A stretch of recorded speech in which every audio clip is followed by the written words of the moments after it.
Good afternoon, everybody. So this is the Reading Wars presented by the New York Review of Books, moderated by Daniel Mendelsohn. We have today on the panel Francine Prose, Laura Marsh, and Julian Lucas.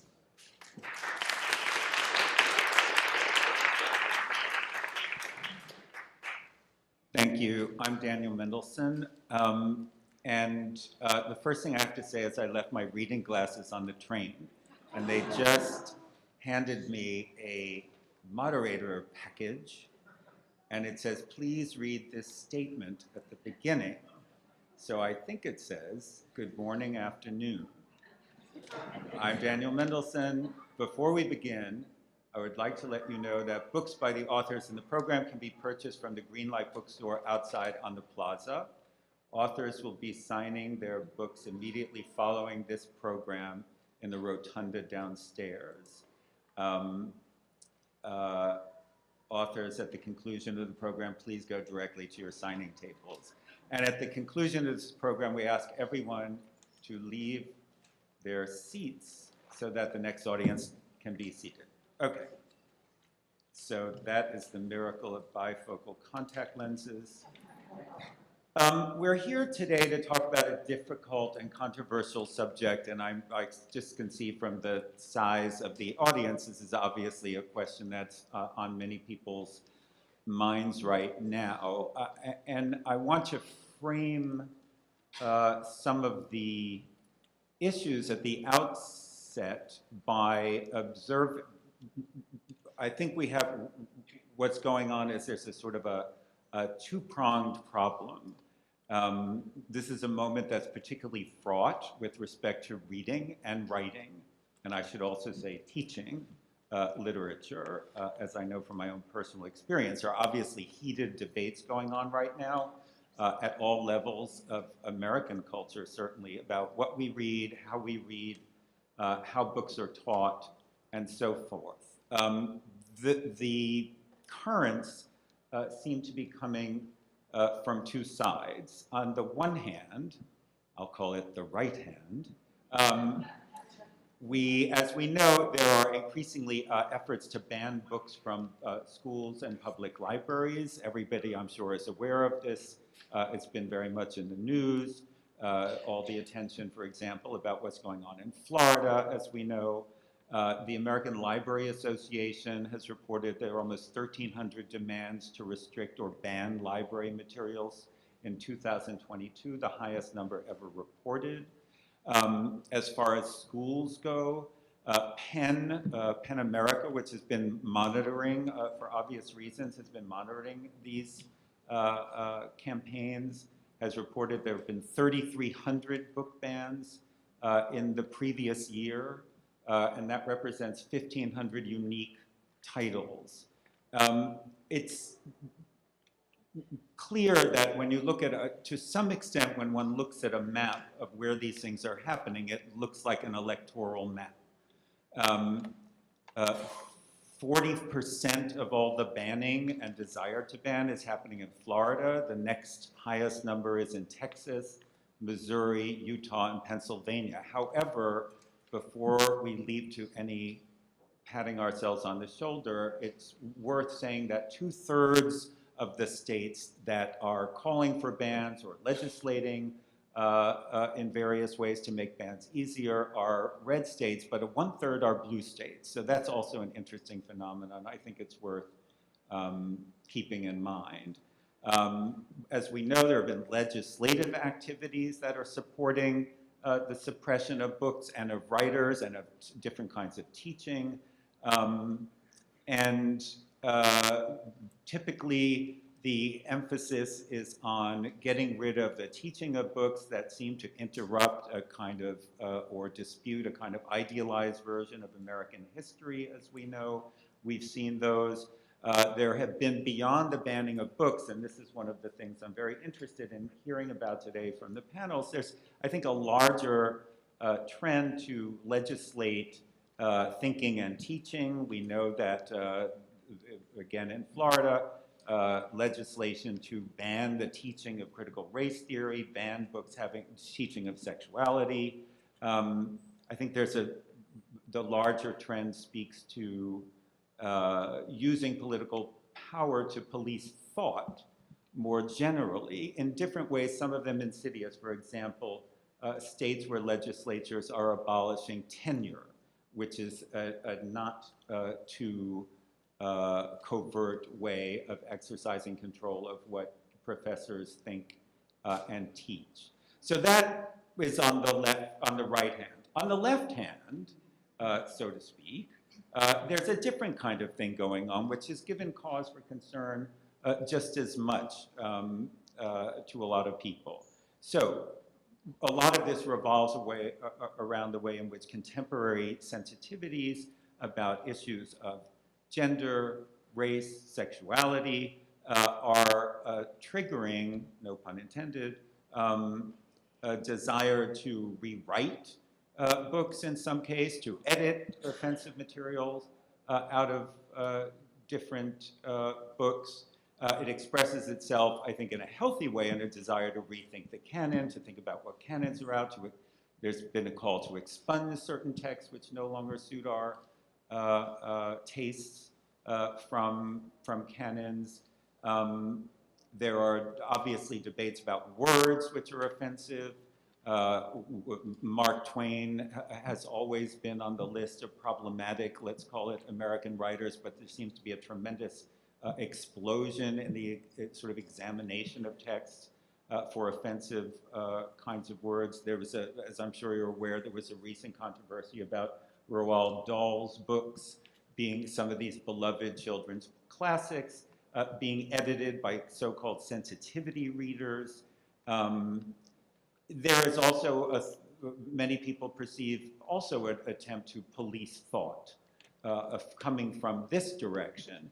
There was just an article in the Times, I'm sure many of you saw, about the pledge that about half of the big universities in this country are demanding that professors sign a pledge about their commitment to diversity, equity, and inclusion.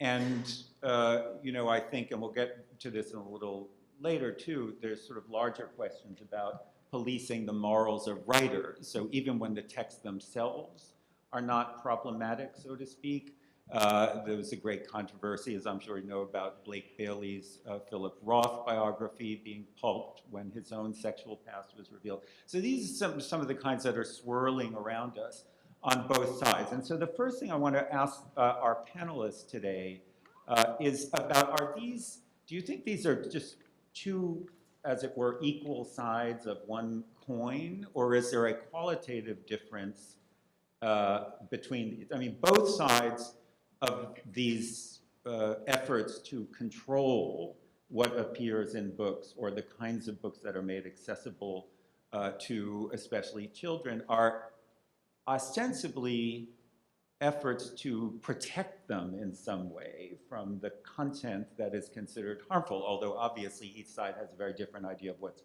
harmful. So can one look at this as a sort of, as I say, just two equal sides of a coin, or is there another way to think about it?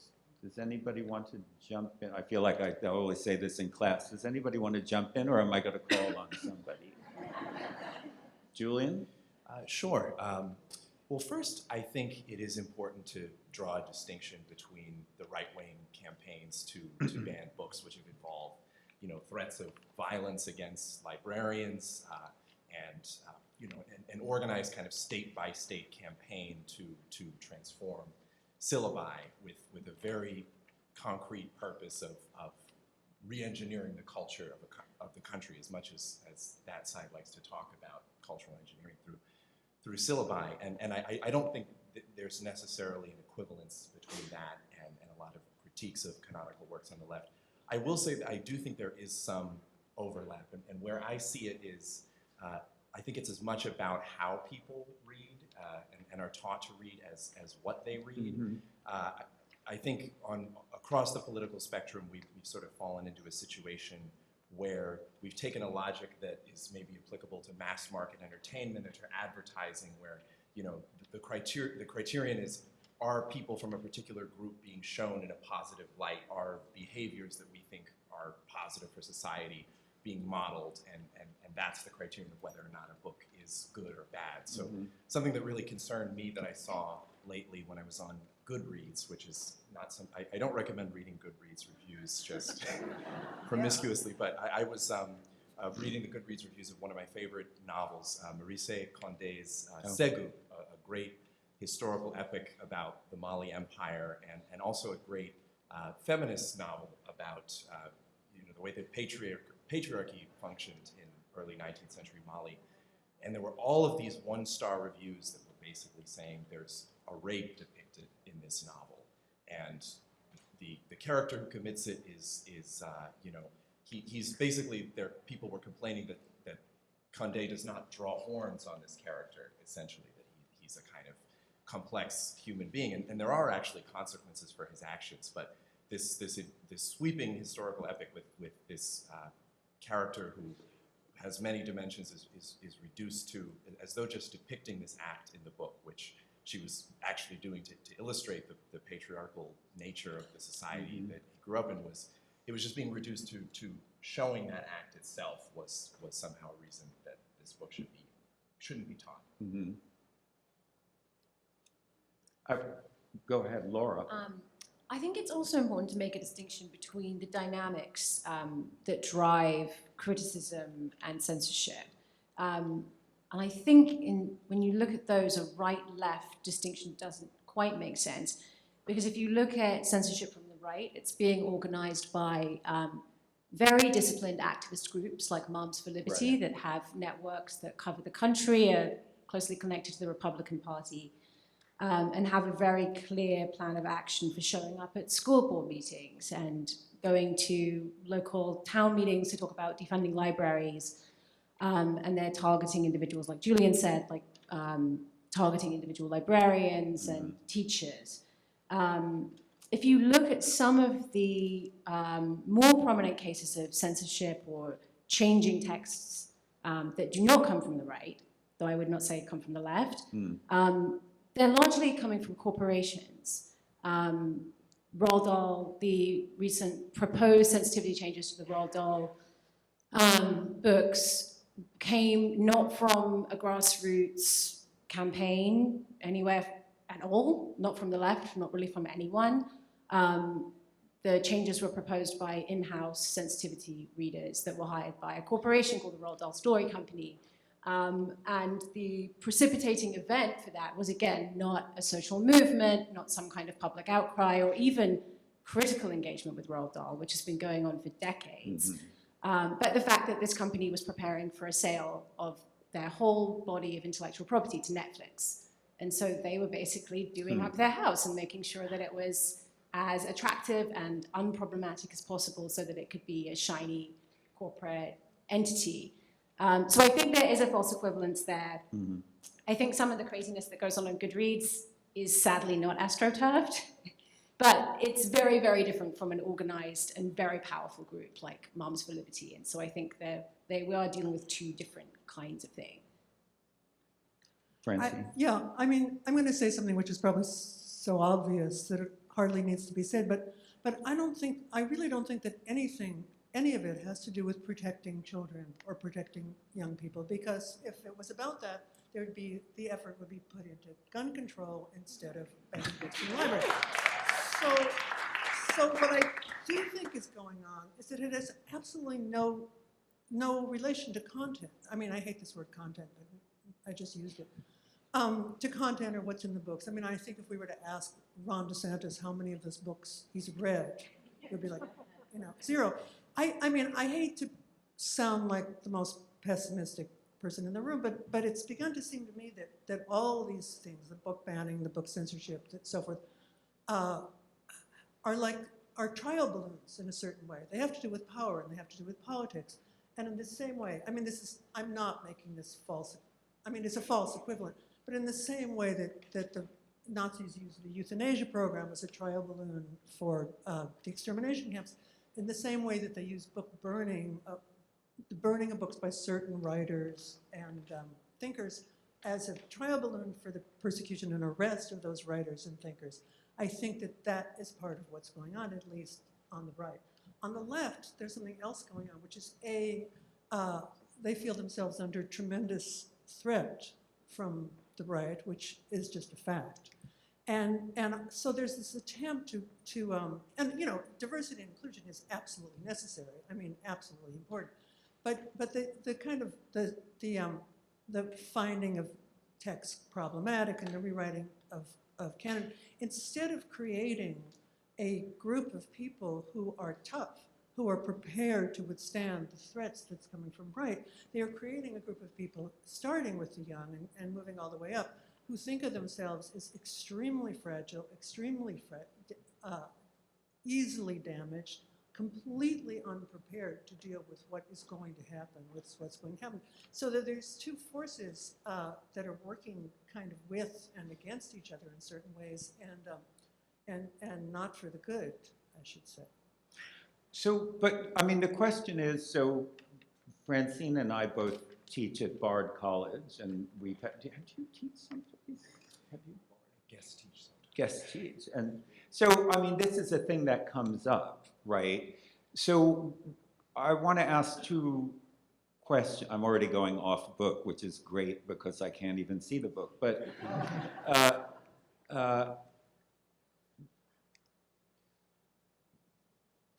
what do you do? What do we do about these old books with different worldviews from ours? I mean, is there a, you know, when is it legitimate to, well, I have to say in the context of what you were just saying, Francine, it is about, or at least ostensibly about, protecting the children, right? Because the children themselves say there are words they can't see, there are texts they can't see, there are famous controversies, for example, and this goes back to something Julian was saying just now about the Goodreads.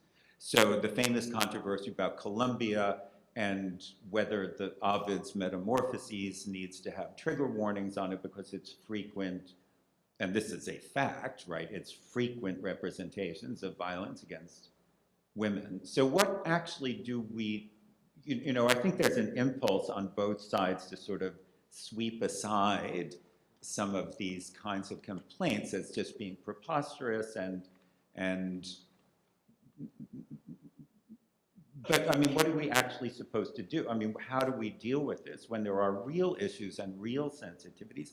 I've been with my older son, I've been reading Dickens for years, and we have meetings every Sunday night over the phone, and we talk about our chapters. And then, I hadn't remembered from earlier readings of Dickens how often the word Jew comes up as clearly a pejorative way of referring to someone. And I think, okay, what do you do about, so what do we do about that, actually? Or how do you deal with it? I'm not saying there's anything that we can legislate, but it is a matter of sensitivities, and is one ever in a position to say you're being over-sensitive? You see what I mean? I think you teach those books that have stood the test of time, and you also teach the critiques of them. So, one of the best classes I've ever taken was when I was in high school at Montclair High School with Helen Carrillo, if anyone out here knows her. But she taught us Joseph Conrad's Heart of Darkness. But she didn't just teach us Joseph Conrad's Heart of Darkness. We also read Chinua Achebe's great essay that was a critique of it and the way that it represented Africans even as it was protesting what had happened in the Congo in the late 19th century. We went through a syllabus that was really very much canonical, but that had works that were answering these books, and that importantly, the critiques were not just of what was represented in the books, but it drew out the way that their structure and their language and the literary elements of these books contributed to the worldviews that they created. And I think that people who want to stop teaching, for instance, in the American context, like Uncle Tom's Cabin or Huckleberry Finn or something, you're also going to run into the problem that how are you going to understand African American literature without teaching those books? How are you going to understand Richard Wright's books? Uncle Tom's Children was his first story collection. So many of these problematic books just formed the cultural context of the society we live in, the language that we speak, even if your impulse is to reject them, that they formed the worldviews of people who found ways to criticize them and transcend them. So. Yeah, I couldn't agree more. And in fact, can I make a book recommendation since this is a book festival? There's a book coming out, I think early this winter, called James by Percival Everett. Some of you may have heard of this book already. And it's Huckleberry Finn rewritten from Jim's point of view. And it's a masterpiece, and it's brilliant, and it's funny, and it's heartbreaking, and it really makes you rethink. I mean, the running joke through the book is that when the slaves get together, they speak perfectly eloquent grammatical English. But when they're around white people, they speak the way they speak in Huckleberry Finn. And there's a scene where Jim is teaching a bunch of kids and explaining why they have to talk that way around white people. So I feel that next fall when I teach, I want to teach Huckleberry Finn alongside James. And there are a number of books like that you can teach together and say, this is, plus, I don't think it is or should be beyond students' capabilities to understand this is the way people talk, this is the way people thought. We don't like it, we try not to think that way. There are still people who think that way. What are we going to do about it? And I think some of what's going on is a kind of, I see it as a kind of disrespect for the intelligence of students, for the capabilities of students, that they're tougher. I mean, I had a student tell me that she couldn't read a book. There's a book called Into That Darkness, which is about the Treblinka extermination. She couldn't read it because she was triggered by the Holocaust. And it was all I could do not to just, well, anyway. But it happened. It happened. Slavery happened. Racism happened. It happens, and they can't. I think it's unfair to them and belittling to them to think that we have to shield them from it. Yeah, you've both spoken about, I think, teaching at the college level, and you can expect quite a lot from people of that age. I think it's possibly more complicated with younger children, though when I was reading about the Roald Dahl controversy, I kind of thought back to reading those books myself as a child in the 1990s, and I understood that when he was describing how like all women are secretaries or homemakers, that this was a historical perspective, that this was not referring to the world around me, that the books had been written several decades earlier, and that this was a fictional world that was cartoonish and that didn't reflect the reality in the 1990s. And I think most kids get that. I think there is a tendency to underestimate even very small children for their ability to read a book and understand that it's not describing the world that's right in front of them. It's like another place. That's why they're reading it. It's fiction. Or even to detect that it's propaganda. Yeah, like lots of kids hate those books. One of my most pivotal reading experiences when I was young was actually this terrible series, the Sword of Truth series by Terry Goodkind. These big, fat fantasy novels. And I wasn't very politically sophisticated when I started reading them, but I realized basically that they were libertarian propaganda without really having words for that, just because they were kind of extolling individual selfishness, and everything that had to do with collectivity and solidarity was evil and violent. And I think people make assumptions that books, just by depicting a certain thing, are going to influence children in a certain way. But like your experience with Roald Dahl, like mine with Goodkind, children are a lot more sophisticated than we give them credit for. I think there's also a very strange assumption that if someone presents you with a book, and especially if they're teaching it to you, it's incumbent on you to like the book and appreciate and praise it. And a really important part of being a good reader is disliking things and finding out why you dislike them, and arguing with them and arguing with people who have a different perspective. It's not something that you're meant to just absorb and, accept whole cloth. Rejecting stuff is part of being a good reader. The one word that I won't allow my students to use in class is relatable. Because it's not about them. It's not about them, and the books aren't mirrors. You're not supposed to see yourself necessarily. I mean, sometimes it's helpful to see someone who's like you, someone who looks like you, someone who thinks like you, but it's not a necessity. It's absolutely, sometimes you read a book to find about people who are completely unlike you in some other place. I mean, it is interesting, though, that, and I think the point that you were making, Laura, is an interesting one, that most of the controversies about books that are taught are not about college level teaching. They are about really middle school texts. And it is interesting that the pressure that is exerted comes right now mostly from parents in a way that is different. So when I was sort of looking through a bunch of material in preparation for this afternoon, I was really electrified by the fact that when I sort of was typing keywords in, that a lot of the articles that came up were from the 1980s.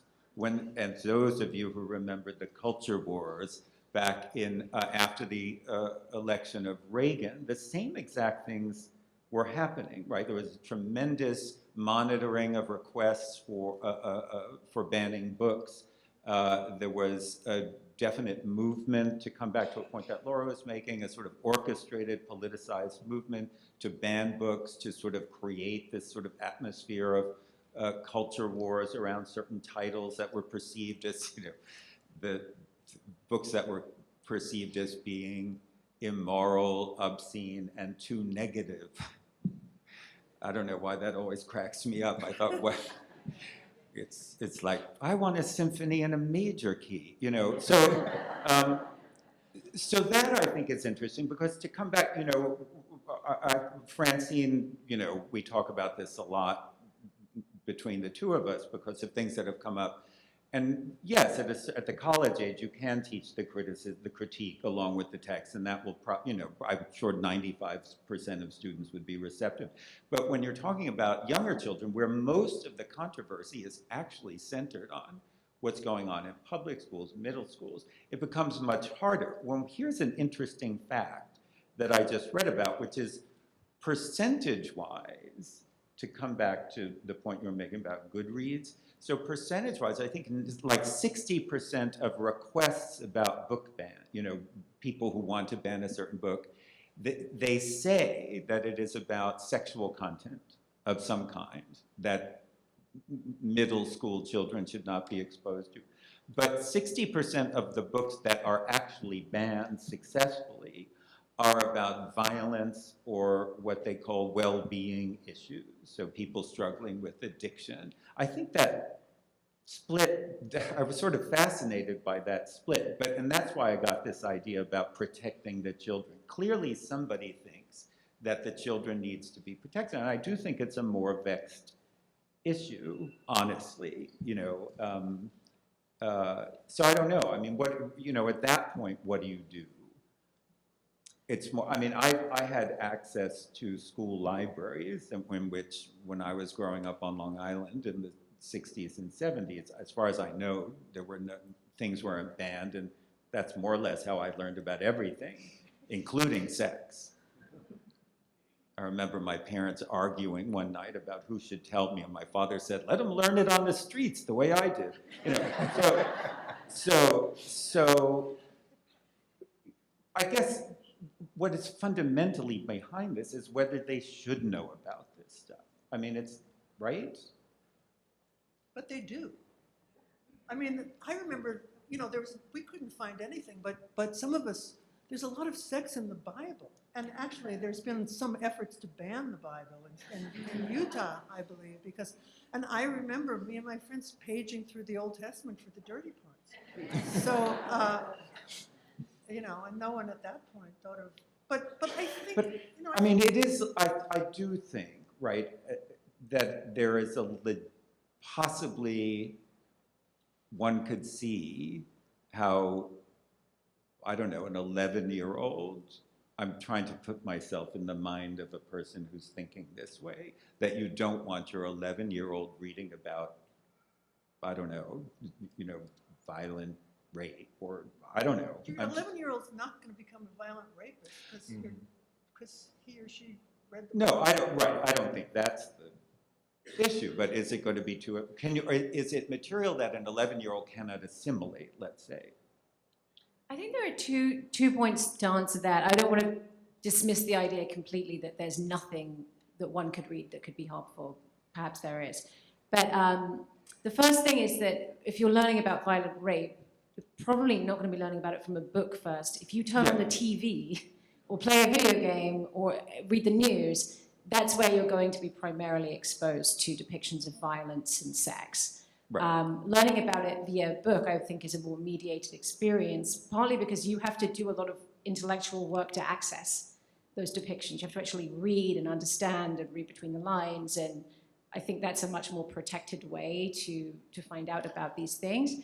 The second is, if there is so much concern for the children, then why hasn't anyone gone through the decades of data we have on decades of children who've been exposed to these books in libraries? Because most of the books being challenged are books like Toni Morrison that have been around forever. They're mostly not new books. And show some children whose lives were damaged by reading those books. I haven't heard of a single case. Right, it's like, who was it, the comedian who said, until somebody goes into a school and beats 6 children to death with a copy of To Kill a Mockingbird, I think you're worried about the wrong stuff. Right. Right. You know, yeah. I mean, it is interesting that, as far as I am aware, there are not great numbers of calls for bans of virtually every television program. I mean, I know that there are people who are. So again, the fact that, is this a manufactured, controversy? And Francine was touching on that earlier, right? This is as it was in the 80s, which some of us remember well, the whole culture wars thing at the beginning of the 80s under Reagan was it politically manufactured. If the students at colleges can deal with it, if the middle school kids are either oblivious or they've already seen everything and they can't, so who is actually worried and why are they worried is the question that needs to be addressed, because the question that one needs to pose, right, is these things are happening for whatever reasons, either specious or genuine, they are happening, and the question for people like us is what do you do, right? This is a real thing.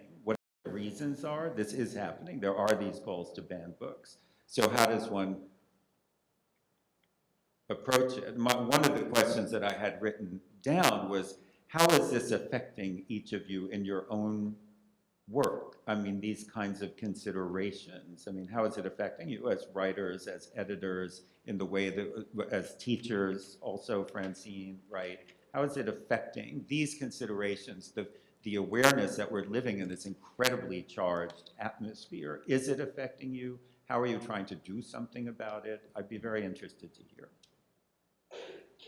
Well, this is just my own character, but I always feel, this is just my own character, but I always feel at least every semester to put 1 or 2 books on the syllabus that I know and that I know risky, and that I know could get me into trouble, and that I know will be, and then just try and be as truthful as possible with my students about how I feel about it, how I think they, for example, the Marquise of O by Heinrich von Kleist, which is one of my favorite books, which again, another book recommendation, but it's about a woman who is not only raped in her sleep, and by the end of the book is kind of not only persuaded to marry her rapist, but we, the readers, are, by the end of the novella, are going, get over it and marry him, which is not something I happen to believe, that you should be encouraged to marry your rapist. I don't personally believe this, and neither do my students. But it's interesting to talk about the way that a writer can, for whatever reason, make you think that. And it makes them think. That's our responsibility. I think part of it is, A, to make them love literature however we can, and B, to help them think. Just to go on for one more second, I think that one thing that's happened in this country is starting in the 80s, starting with the Reagan-Bush years, there's been a purposeful effort to dismantle the educational system in this country. It's on purpose, and it's not accidental. It's because, you don't educate people, you have a whole army of people who can only work in McDonald's, who can't, et cetera, et cetera. And one of the things that's lost is the ability to think logically. That's one of the first things that's lost when you have no educational system. So it's illogical to think that your kid is going to read a book about a gay character and become it. From personal experience, that one's sexuality cannot be changed by exposure to books, because everything I read was straight, and somehow it still happens. I don't know why it's never supposed to work the other way. You know? So every person in my generation saw straight movies, straight commercials, read straight books in class. Every example was always straight. We came out gay anyway. But however, if one straight child reads, you know, Heather's Two Mommies, they're going to join dykes on bikes, you know. I don't see how that's supposed to work. Yeah. Francine, I should say, is famous at Bard for courses with titles like, you know, Despicable Books or, you know. Strange. Strange. Yeah, no, that's not going to happen. But that is the fear that you hear. They're trying to make our children gay. That's what you hear coming from these parents who are trying to. And I mean, illogical is the least of it. It's ridiculous. But that's, you know, again, if you can think, you don't think that. I want to go back to something Laura said in this context, which is just that why are we so afraid of books and in the context of children's safety? Because they're the most mediated experience you could have. You have to actually use your imagination. And I think that that's maybe why books are so threatening to people who are concerned about what children are thinking about, because it actually does give young people a bit of distance to think about things that might be disconcerting or that might contravene the social circumstances that they're in, challenge the kind of world around them in a way that images and multimedia might not provide that same kind of distance. So I think that's maybe why the very fact that it's actually less threatening in terms of traumatizing people might be why it's more threatening as something that could be taught. I also think there's a big part of this that isn't about books as books at all. Yeah. Like as you mentioned, Francine, the attack on books also converges very powerfully with an attempt to dismantle public services in this country. Mm-hmm. Libraries are some of the few places that most people will have a positive interaction with their local government, where they'll be able to receive services, whether that's getting books or help finding a job, working on their resume, somewhere to go that's not their house or a store. And one of the effects of these bills in places like Florida and also in Michigan is to overwhelm libraries with book banning requests and to impose the obligation on institutions to review every single title in their catalog, which for places that are already really underfunded is basically a completely impossible ask.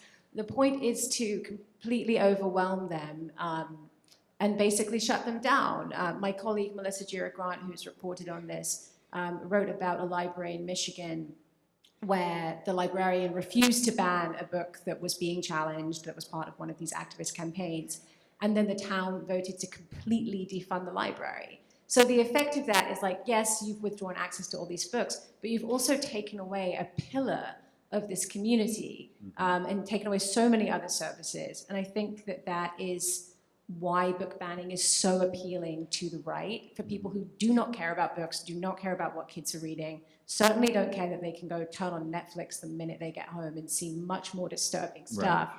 They want to shrink the government, and this is a really effective way of doing it. I think that's a really interesting point. I want to come back to, or come off of a point that Julian was making. So one of the quotes that I gathered, which is worth straining to read because it goes very much to this issue of, which I think, we've sort of evolved over the past 40 minutes, this, that it's not about children's safety. It's about fear that children will actually think. That's the real issue, and that's why it's more scary to me. So one of the quotes from, there was a piece in the Times the other day that said actually there are like 11 parents who were responsible for 60% of the requests to ban, and one of them wrote, so there's a book called Black Brother, which is a coming-of-age story that follows these two brothers and their experiences with racism. And if it weren't so sad, it would be funny. The challenger wrote that she was afraid that the, quote, the books would make students begin to question whether race plays a role in every interaction. That was her fear. So I think, you know, that's why this, it seems to me that that's why this is so charged, because the driving, I mean, yes, it's practical at a political level in the way that Laura has elucidated, and I do think there's an orchestrated, you know, part of this is an orchestrated attempt, not just to shrink government, I would say, but to sort of strike at what is perceived as the elite intellectual activity with material tools, you know, to dismantle the material means that the perceived elite uses to educate its children, blah, blah, blah. But there is an ideological struggle, finally, that is underneath this, which is to prevent American students from thinking intelligently about American history. I mean, it's not accidental that so many of the texts that at issue here, or not just the text, but we've talked also about the teaching of critical race theory, which is now, you know, people want to ban the teaching of critical race theory, get people, you know, professors who teach it to be subject to tenure review and firing, you know. So this is about perpetuating a fantasy of what American history is, as opposed to having children be intelligently informed about what American history is. I don't know if anyone has seen that video. I think it was authentic, about the Florida educational video that was produced, that this is what Florida wants. It's a cartoon. And in the cartoon, the ghost of Frederick Douglass is telling, has anyone seen this? It's all over the place. Pardon?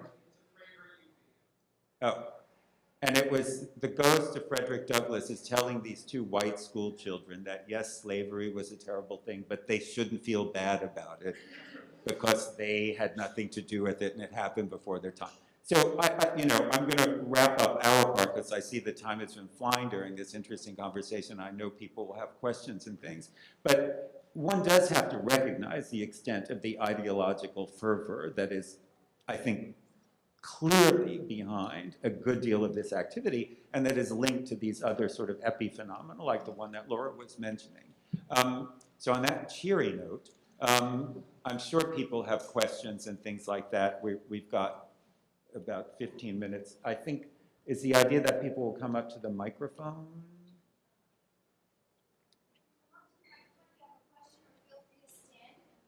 Yeah, if you can maybe just stand, and I'll repeat the questions back just to make sure. Yeah. I think I can use a big voice. I was teaching the 80s, so I remember the first wave of this. And I think one thing that wasn't mentioned, I was reading here at Earth Culture and Children, is the point is it is political, and it is about destroying trust. So if you think about librarians, elementary school teachers, those are the people that parents just trust. And if you get any kind of question, that destroys it, because parents are thinking, no, they're not doing a logical thing. And I think critical race theory is the same way, that they've gotten in there, that we're trying to make the child feel safe. So I think that Francine's point is, it is about destroying our expectations. And when I heard it coming up, I thought, this is incredibly clever, and it has That's a very interesting. Anybody want to react to that? So this lady was saying that as a person who had experiences of this back in starting in the 80s, that the point of what is being done institutionally is to destroy the child student's trust in the librarian, in the teacher. And so again, it's consistent with this desire to disintegrate the fabric on which intelligent and constructive education takes place. So that the people who used to be trusted, I remember going to school and the school librarian was this sort of august person, you know, so so it's an intentional campaign.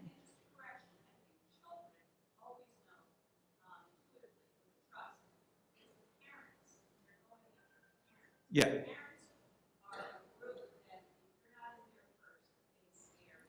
Yes, and it is, and that's consistent. The point that was just added on about that the parents are targeted by these groups, and we've seen that the emergence of, I can't remember the name, but Laura, you mentioned it, that parents group. Moms for Liberty.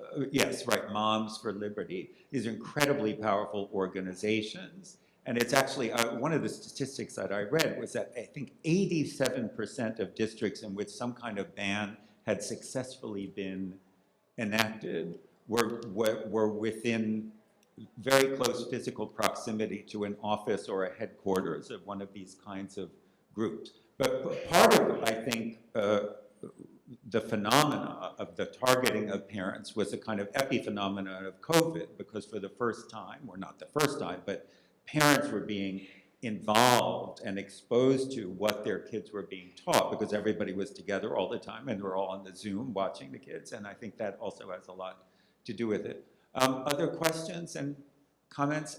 Yes, here and then in the back. Hi, I was wondering, the pandemic has substantially affected younger students and their critical reading skills have been years lost, literally, for really young students that are eventually going to age into high school, into college. We've discussed so much about adults having issues with books, but what happens when students themselves, especially younger students that aren't receiving the correct whatever education, how does that affect your job as educators? How does that affect your job as editors for a population of students that are eventually going to get older and interact with books in not necessarily a way that means that they have a full education to understand those ideas? Like, is that gap ever going to be filled? I don't know. So the question is about the education gap that has resulted from COVID and what the potential ramifications are. You know, as we know, there's evidence that students, you know, middle school, elementary school students aren't learning how to read as well, and there's going to be some kind of an effect about this, of what kind of people, what kind of readers, I guess, we're going to have. I don't know, does anybody have a thought about that? Well, as a writer who doesn't teach, I feel like we do have some role to play in this, but it's a kind of sad prospect, the idea of having to adjust the way one writes about literature to accommodate the fact that people have not been educated in it as much as they have in the past. I mean, I do think with the deterioration of the way people read, and particularly just assuming that kind of books are about celebrating what certain characters do and validating certain identities rather than things that are meant to be read with suspicion and you know, all of your kind of critical faculties awake. There's not a lot we can do as editors and writers. I do think eventually there's going to have to be some kind of counter movement among people who love books to protect curricula and protect education in books around the country. Unfortunately, it's not quite as, it's easier to destroy trust than it is to build it. I mean, the rallying cry of people are trying to recruit our children into homosexuality or make them ashamed to be American, or that's something that grabs people so powerfully. The idea of just being open-minded and learning literature, that's a lot more difficult to propagandize for, because it is kind of anti-propagandistic. But somehow we have to find a way to do it, because I don't think there's an alternative other than fighting on that terrain of libraries and schools, because that's kind of the foundation. Well, I would also, if I can just put my own 2 cents in for a second, and it's not just because I'm a critic, but I do think that, I mean, we're 4 writers here. Laura's the literary critic of the New Republic. I mean, you know, criticism is a very strong tool in this fight, it seems to me. I mean, because you have to have something that is professional and at a high level that keeps the intelligent discussion about books intelligent, and that gives people access to actual arguments and not just the Goodreads, the Goodreads approach. And I think that's very important. So, I mean, as far as what we can do, that's all that we can do, but it's important to keep it going. There was a gentleman at the back. Yes, sir. I was just going to point out that this isn't a hopeless case. I live in Houston, Texas. It took 2 booksellers, one in Houston, one in Austin, to get a book banning law in Texas banned by the federal court. But it took will. And what you just said about our inability to fight this, I think is completely wrong.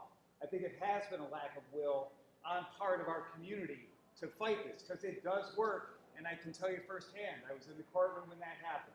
So, But would am I implore wrong? that you rethink some of those passivities that we just heard. Am I wrong in thinking or having read or having written about that many public schools in Houston have taken away their libraries, public school libraries, and replaced them with detention centers for students who misbehave? This is a fact.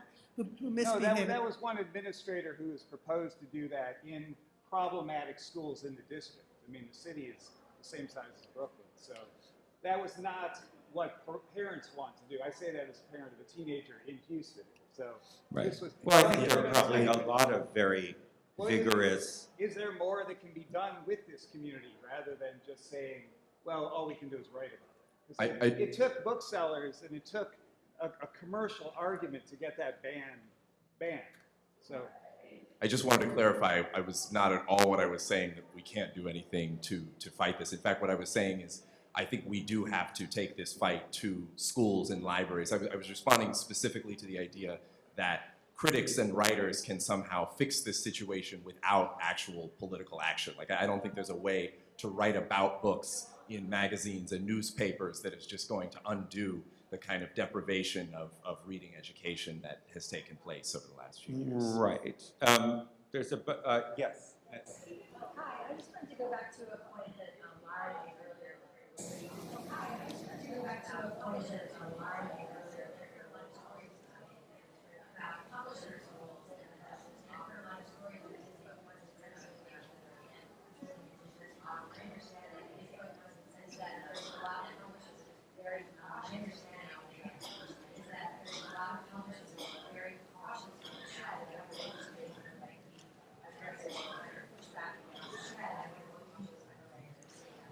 So the question is about, there have been these cases where publishers have backed off from publishing certain kinds of things out of fears of certain kinds of reactions. And so, well, I think the Blake Bailey thing was a good example of that, where the biographer of Philip Roth had the book pulped, and it wasn't anything in the book, it was just something about the writer. So is there anything to be done about that? I do actually think that someone should correct me or look this up. I don't think the book was popped. The copies that remained, that had been printed, which I think was several thousand, remained in circulation and were continued to be for sale. It just wasn't sent to another print run, which is also not good and not something I would recommend, but it wasn't actually popped. And it was also immediately picked up by a second publisher. So that book has been continually for sale in the United States. To the point you made, I think these questions are really tricky. I'm not a book editor, and the kinds of conversations that you're describing happen behind closed doors, and you only really hear about them through anecdotes like this, through authors who are willing to share their experiences with other authors. I think critics do have a really important role to play in sustaining the health of the conversations that happen publicly, so that at least authors have something to point to if they are trying to advocate for the way they've written to their editors, to say, hey, well, here's a really great essay about the way these things are discussed that you should consider, if we're discussing how my book's gonna look. So I think that a robust critical engagement definitely helps in those situations. I think that part of the conversation is kind of different to the right-wing book ban stuff, just that you're talking about works in progress and you don't know where they're going to end up, versus the right having kind of sweeping bans on things that have been available for many years. Mhm. I think we have time for one more question. Yes, sir. I think college instructor, college instructor, Shakespeare's plays, did some teaching Shakespeare. I have a comment on Shakespeare's play, did some of his issue on, but I have a comment that I think the issue is that much more, culture wars, American life, so behind you are is the seal of Julian. It says I got not. So behind you are is the seal of Julian. That means says I got not brings that means unity. The reason that brings is because Dutch history. The reason that's there is because our history is Dutch history. 1620. You have a statue. It's one of the statues. It was the Henry Ward. You have a statue. That was the culture. That knows that you understand. My point is, when you have culture, that you must understand the issue. I'm not talking about historical things that we're doing. That's not one important issue. I'm not in one book source of bringing down statues. Not so much for any issue books. Better understand. And thank you so much. They are there. It's better understand these things because they are there. Thank you. I think that's a wonderful note to end on. Thank you, everybody.